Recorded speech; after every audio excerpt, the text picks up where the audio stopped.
અમદાવાદની અંદર જે પ્લેન ક્રેશની જે ઘટના બની એનાથી લગભગ હું 200 કે 300 મીટર અત્યારે આ સાઈડ છું જ્યાંથી જે આ ઘટના બની હતી। આ ઘટના જેમને પોતાની આંખે જોયેલી છે, આ જે સમગ્ર ઘટના બની, પ્લેન કઈ રીતના ક્રેશ થયું, કેવી ભાગદોડ મચી, તેની બાજુના જ બિલ્ડિંગમાં રહેતા લોકો પાસેથી સમજવાની કોશિશ કરવી છે કે અહીંયા હકીકતમાં શું ઘટના બની હતી, કેટલા વાગ્યાનો બનાવ હતો, કેવી ભાગદોડ થઈ, સૌથી પહેલા કોને જાણ કરવામાં આવી, તે સમગ્ર ઘટના અહીંયા જે ઉપસ્થિત લોકો છે તેની પાસેથી આપણે જાણવાની કોશિશ કરશું। કાંઈ કેવો માહોલ હતો થોડી વાર પહેલા અને અત્યારે કેવા માહોલની અંદર આ વિસ્તાર આખો બદલાઈ ગયો છે। અત્યારે પોલીસે તમામ વિસ્તારને કોર્ડન કરી દીધો છે અને સાથે સાથે અત્યારે બાજુમાં રહેતા લોકોની અંદર પણ ફફડાટ મચી ગયો છે કે અચાનક શેનો અવાજ આવ્યો અને પછી ખબર પડી કે ઇન્ડિગોની એરલાઇન્સ હતી, તેમની અંદર ધડાંગ કરતી એક બિલ્ડિંગ સાથે અથડાઈ અને બિલ્ડિંગ સાથે અથડાતા તેની અંદર 242 કરતા એ મુસાફરો હતા અને મુસાફરોની સાથે સાથે જે બિલ્ડિંગ સાથે જે અથડાઈ હતી તેમાં પણ 200 કરતા વધારે હતો। આ બાજુની જ બિલ્ડિંગનો વિસ્તાર છે, ત્યાં હું પહોંચ્યો છું અને આ લોકો પાસેથી સમજવાની પ્રયાસ કરો છો કે ખરેખર આ ઘટના શું બની હતી। આ ઘટના બની ત્યારે તમે અહીંયા હાજર હતા તમે આ ઘટના બની ત્યારે તમને કઈ રીતના ખબર પડી? અમને તો એવી રીતે ખબર પડી કે હું એ રસ્તેથી નીકળ્યો હતો, ત્યાં નીકળતા જ પહેલા ધડામનો અવાજ આવ્યો। ત્યાંથી જે પણ બાઇક સવાર નીકળ્યા 3 થી 4 જણા, એ લોકો એ આગની લપટમાં ઈજાગ્રસ્ત થયા। એ જોવા જતા સામેથી એકદમ ધુમાડો જોયો અને એના સામે ખબર પડી કે મોટો ધડાકો થતા એ ખબર પડી કે અહીંયા આવું થયું છે અને આ બનાવ બન્યો અને અહીંયા એકદમથી અવાજ આવ્યો અને બધા ભેગા થઈ ગયા। ચોક્કસથી અવાજ આવતા અહીંયા બાજુના વિસ્તારના જે લોકો છે અચાનક ભેગા થઈ ગયા છે। દાદા, તમે આ બિલ્ડિંગમાં રહો છો, કેવી ઘટના થઈ હતી, શું થયું? સાહેબ, આ ધુમાડો થયો અને એકદમ ભડાકો થયો એટલે બહાર નીકળી ગયા। બહાર નીકળીને પબ્લિક બધું જોવા ચડી ગઈ। આ તો પબ્લિક જોવા ચડીને ધુમાડો થયો કે બોમ્બ ફૂટ્યો ના બોમ્બ ફૂટ્યો પછી ક્યાં બલૂન પડ્યું છે, એ ઘટના થઈ છે સાહેબ, એટલું સાંભળ્યું છે। પછી તમે ત્યાં જોવા ગયા હતા, ત્યાં કોણ કોણ ઉપસ્થિત હતું કે ત્યારે કોઈ નહોતું? આ ઘટના બની ત્યારે કોઈ નતું, અમે જાય નથી અહીંયા ગાડી, પણ આ ધુમાડો થયો ને, ધુમાડો થયો અહીંયા ગાડી અમે તપાસ જોયું। તમારી બાજુની જ બિલ્ડિંગ છે જેની ઉપર પ્લેન ક્રેશ થયું, એમાં અંદાજે કેટલાક લોકો સવાર હતા પ્લેનની અંદર, એ કાંઈ તમને ખબર છે? અથવા તો એ જે બિલ્ડિંગ ઉપર પડ્યું એ બિલ્ડિંગમાં કેટલાક લોકો હતા? બિલ્ડિંગમાં તો ડોક્ટરો હતા સાહેબ। કેટલા ડોક્ટરો રહેતા હશે અંદર? ડોક્ટરો તો ખાસે હશે, ડોક્ટરો સિવિલના ડોક્ટરો હોય છે સાહેબ,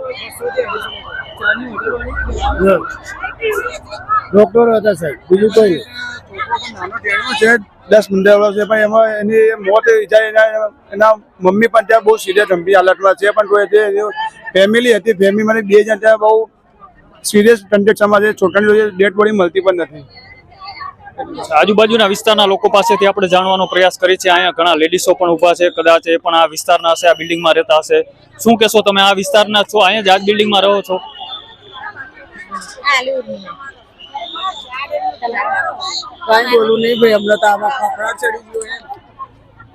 બપોરે હું જમીન નીચે આવી કચરો નાખવા માટે, તો નીચે આવીને હું ઉપર ગઈ, 15 મિનિટ જેવું થયું તો પછી તરત જ દરવાજો એકદમ અવાજ એટલો જોરથી આવ્યો ને તો જાણે એકદમ આપણને એમ લાગ્યું કે કોઈ એકદમ જોરથી ઉઠાવ્યો દરવાજો, એ રીતના લાગ્યું। તો મેં કીધું શું થયું, તો બહાર નીકળીને જોયું તો આગ દેખાઈ, પછી એકદમ બધા ભેગા થઈ ગયા, પછી નીચે દોડીને આવી તો અહીંયા જોયું ને તો એકદમ જોરદાર આગ લાગી હતી। માસી, આ તમારી બાજુનું જ બિલ્ડિંગ છે, આની અંદર ડોક્ટરો પણ રહેતા હતા એવી વાત મળી રહી છે, તો કેટલા ડોક્ટરો અંદર, કેટલા ફેમિલી અંદર હતા? ખબર નથી, બાકી નવું બન્યું છે એ ખબર છે, ત્યાં ડોક્ટર રહેતા તે પણ ખબર છે। કેટલા વાગ્યાની આસપાસ આ ઘટના બની હશે? 1:15 પછી, 1:15 પછી, 1:15, હા, 1:30 ની અંદર જ, 1 થી 1:30 ની અંદર જ, બસ 1:30 વાગ્યા સુધી બન્યું એવું, હા, 1:30 વાગ્યાની અંદર બન્યું એવું। પછી તમે કોને જાણ કરી?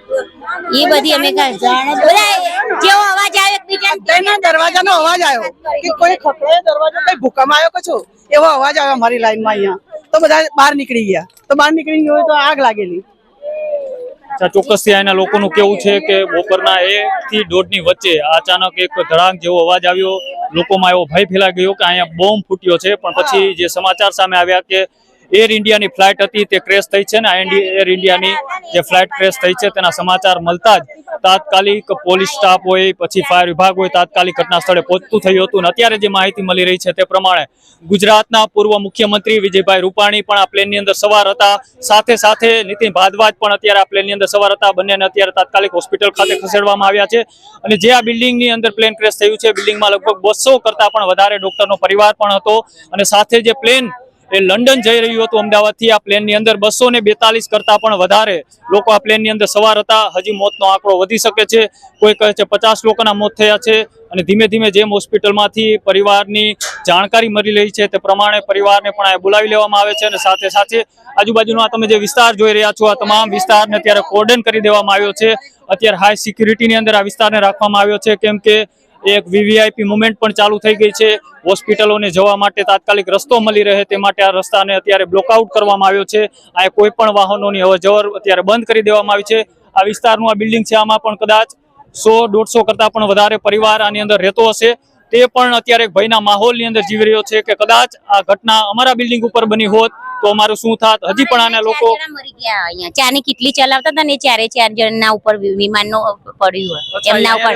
હા, અહીંયા જ રહેતા લક્ષ્મીનગરમાં ચાની કિટલી ચલાવતા હતા. હા, બે છોકરા હતા ને 2 માણસ એ હતા. 4-5 જણાના ઉપર પડ્યું. એ બધું ખબર નહીં પડી હજુ. તો જે રીતના તમે સાંભળી રહ્યા છો કે અહીંના પ્લેન સિવાયના લોકલ વિસ્તારના લોકો હતા તે ત્યાં પોતાની રોજગારી માટે એક ચાની કિટલી પણ ચલાવી રહ્યા હતા. તેની પણ આ પ્લેનનો કોઈ કાટમાળ પડ્યો અને તેમાં પણ તેમનું મૃત્યુ થયું હોય તેવા અત્યારે સમાચાર મળી રહ્યા છે. ખૂબ દુઃખદ ઘટના છે અને તેને લઈ તમે ન્યૂઝ રૂમ જોતા રહેજો. અમે પડની અપડેટ અહીંના ગ્રાઉન્ડ ઝીરો ઉપરથી તમને આપતા રહેશું. નમસ્કાર.